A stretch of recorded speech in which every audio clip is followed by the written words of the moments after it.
اب جو ماں اپنے بیٹے کے آنسو دیکھ نہیں سکتی وہ اسے کتنا جلدی معاف کرتی ہوگی. اس نے کہا اس لیے میں نے کہا ہے کہ ماں کو منانا سب سے آسان کام ہے. میں نے کہا دیکھو ماں کو منانے کے لیے سوری کہنی پڑے گی، پاس آنا پڑے گا، پاؤں پکڑنے پڑیں گے، آنکھ سے آنسو بہانے پڑیں گے، پھر جا کے ماں مانگیں گی. ایک ہستی اور بھی ہے جس کو ہمارا پروردگار کہتے ہیں، جو ہمارا رب ہے، جو ہمارا اللہ ہے. اگر کوئی بندہ اس کے بارگاہ میں گناہ کر بیٹھتا ہے اور اس کو ناراض کر بیٹھتا ہے، اس اللہ کو منانا سب سے آسان کام ہے. نہ اس کے لیے زبان سے بولنا پڑے گا، نہ اس کے لیے آنسو بہانے ضروری ہیں. حدیث پاک میں آتا ہے الندم توبۃ، جو بندہ اپنے گناہ پر دل میں نادم ہو جاتا ہے اللہ دل کی ندامت کو قبول کر کے گناہ معاف کر دیتے ہیں. تو اللہ کو منانا کتنا آسان کام ہے. اللہ اکبر کبیرہ. یہ اللہ کی محبت ہے اپنے بندوں کے ساتھ کہ اللہ اپنے بندوں کو اتنا جلدی معاف فرما دیتے ہیں. ماں کی محبت کے بارے میں آپ کو ایک سچا واقعہ سناؤں. ہمارے قریب میں ایک گاؤں تھا، میاں بیوی تھے، غریب تھے. ان کے ہاں بیٹا ہوا، اور بیٹا شادی کے کوئی 20-25 سال کے بعد ہوا. کئی مرتبہ شادی کے بعد دیر سے اولاد ہوتی ہے. تو جب بچہ جوان ہوا تو میاں بیوی بوڑھے ہو چکے تھے. بچہ محنتی تھا، لائق تھا، وہ انجینئر بن گیا.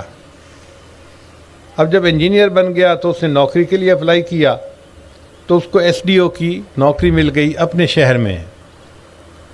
ایس ڈی او کو کوٹھی بھی ملتی ہے، گاڑی بھی ملتی ہے. اس نے ماں باپ کو کہا کہ امی آپ شہر چلیں، ہم دیہات کے بجائے شہر میں کوٹھی میں رہیں گے، وہاں ایئر کنڈیشنر بھی ہے، بجلی بھی ہے، گاڑی بھی ہے، زندگی کی تمام سہولیات ہیں. ماں باپ نے کہا بیٹا آپ جاؤ وہاں ڈیوٹی کرو، رہو، اور ابھی کبھی ہمیں ملتے کے لیے آتے رہنا. تو بچہ ہفتے بعد 10 دن بعد شہر سے گاؤں آتا اور اپنے ماں باپ کو ملتا.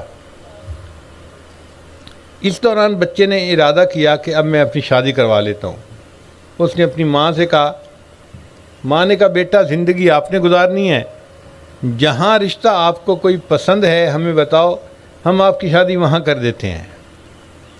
تو شہر میں ایک اچھا گھرانہ تھا، ان کے ہاں ایک لڑکی کا رشتہ تھا جو پڑھی لکھی بھی تھی، نیک بھی تھی. بچے نے نشاندہی کی، ماں باپ نے رشتہ ڈالا، اور لڑکی والوں نے دیکھا کہ لڑکا اتنا اچھا ہے، ایس ڈی او بھی ہے، نیک نمازی بھی ہے، تو انہوں نے رشتہ پسند کر لیا اور شادی ہو گئی.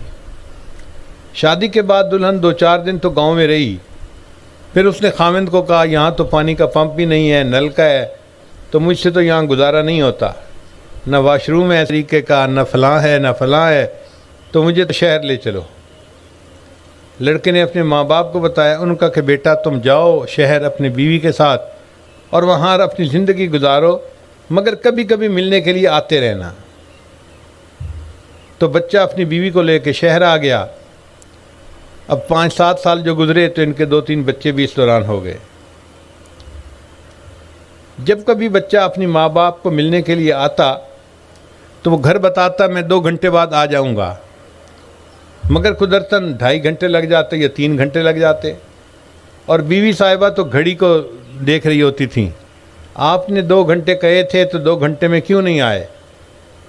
حتیٰ کہ تھوڑے دنوں کے شکوے کے بعد اس لڑکی نے ذرا سختی کرنی شروع کر دی. ہاں آپ تو جاتے ہیں تو پچھلے تو آپ کے لیے مر ہی جاتے ہیں، آپ کو تو پچھلوں کی کوئی سوچ ہی نہیں ہوتی، آپ تو بس ماں باپ کے پاس جا کے ایسے بیٹھ جاتے ہیں جیسے دنیا میں کوئی اور ہے ہی نہیں.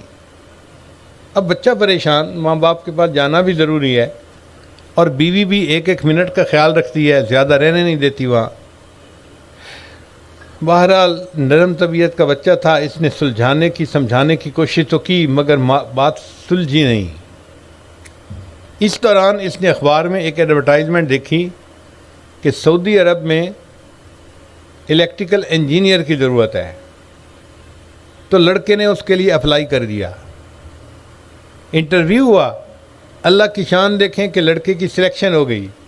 تنخواہ بھی بہت اچھی تھی اور وہاں پہ سہولیات بھی بہت اچھی تھیں. اور جو الیکٹریکل پاور اسٹیشن تھا وہ مکہ مکرمہ میں تھا۔ اب اس نے آ کے اپنی ماں کو کہا کہ امی مجھے نوکری مل گئی ہے، آپ اجازت دیں تو میں چلا جاؤں۔ ماں نے کہا بیٹا ہم اس پاک دیس کو آج تک نہیں دیکھ سکے، تمہیں اگر اللہ نے یہ موقع دیا ہے تو جاؤ، وہاں جا کے نوکری بھی کرو، بچوں کا خیال بھی رکھو، اور کبھی کبھی حج عمرہ بھی کر لینا تاکہ عبادت بھی آپ کے ساتھ چلتی رہے۔ اس نے کہا بہت اچھا۔ وہ 20 بچوں کو لے کے مکہ مکرمہ چلا گیا۔ اب وہاں کی زندگی تو بہت پرسہولت تھی، بہترین کوٹھی ہے، ایئر کنڈیشن کمرے ہیں، کھانے پینے کی بہت بہترین چیزیں موجود ہیں، گاڑی موجود ہے، سہولت ہے، نوکری بھی آسان تھی۔ چنانچہ یہ بچہ وہاں پر 13 سال رہا، ہر سال حج کرتا تھا اور والدین کے لیے بچوں کے لیے دعائیں مانگتا تھا۔ مگر ایک عجیب بات تھی، ہر سال جب حج کا طواف زیارت کرتا تو یہ خواب دیکھتا، خواب میں کوئی اس کو کہتا کہ تیری حج اللہ کے ہاں قبول نہیں ہوئی، تو یہ بڑا پریشان ہوتا۔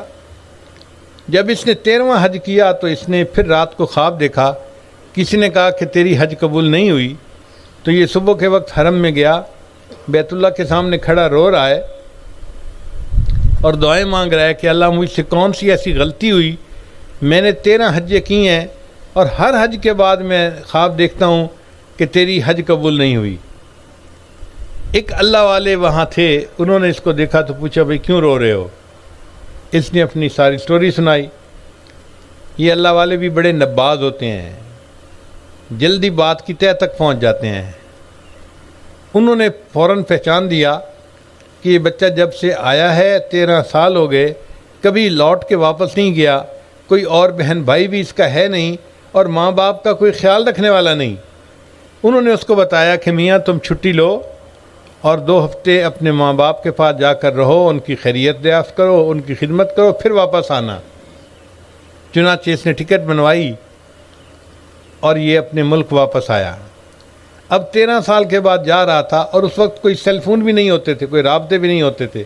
آئے گئے بستی کے لوگ اگر مل جاتے تو وہ بتاتے تھے خیریت کے بارے میں، ورنہ کوئی پتہ بھی نہیں چلتا تھا۔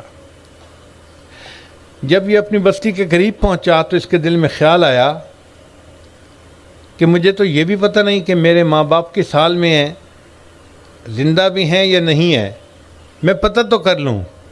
چنانچہ ایک لڑکا آ رہا تھا، اس کی عمر تھی 9 سال۔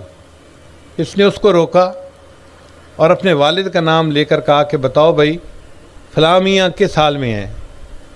اس نے کہا جی کہ ان کی تو 6 مہینے پہلے وفات ہو گئی اور ان کی بیوی بوڑھی ہے، بیمار ہے، وہ ابھی زندہ ہے، گھر میں ہے، اور ہم نے سنا ہے کہ ان کا ایک بیٹا ہے جو سعودی عرب گیا ہوا ہے نوکری کے لیے، پتہ نہیں وہ کیسا منحوس بیٹا ہے کہ 13 سال میں اس نے اپنے ماں باپ کا پتہ ہی نہیں کیا۔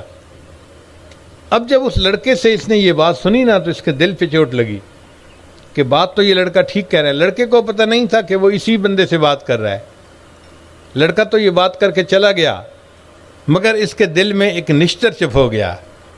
اب یہ سوچ رہا ہے اگر میرے ابو فوت ہو گئے تو میں جاؤں گا تو امی تو مجھے ملے گی نہیں، ابھی تو مجھے گھر میں داخل ہی نہیں ہونے دے گی، امی بڑے غصے میں ہوگی، کہے گی تو اپنے اپنے باپ کی وفات پہ بھی نہیں آیا، تجھے خیال ہی نہیں ہے کوئی، جا دفع ہو جا، میں تیری شکل نہیں دیکھنا چاہتی۔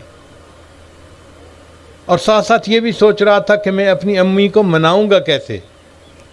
میں اپنی امی کے سامنے ہاتھ جوڑوں گا، میں ان کو کہوں گا امی پلیز مجھے معاف کر دے، مجھ سے بڑی غلطی ہو گئی، میں آئندہ ایسے نہیں کروں گا، میں باقاعدگی سے ہر سال چکر لگاؤں گا۔ اب یہ سوچتا سوچتا جا رہا ہے، اتنے میں گھر آ گیا۔ اس نے دیکھا کہ گھر کا دروازہ لاک نہیں تھا لیکن ویسے بند تھا، تو اس نے آہستہ سے دروازہ کھولا اور اندر داخل ہوا۔ گھر میں دیکھا کہ صحن میں ایک چارپائی ہے اور اس کے اوپر اس کی والدہ جو ہڈیوں کا ڈھانچہ بنی ہوئی تھی وہ لیٹی ہوئی ہے۔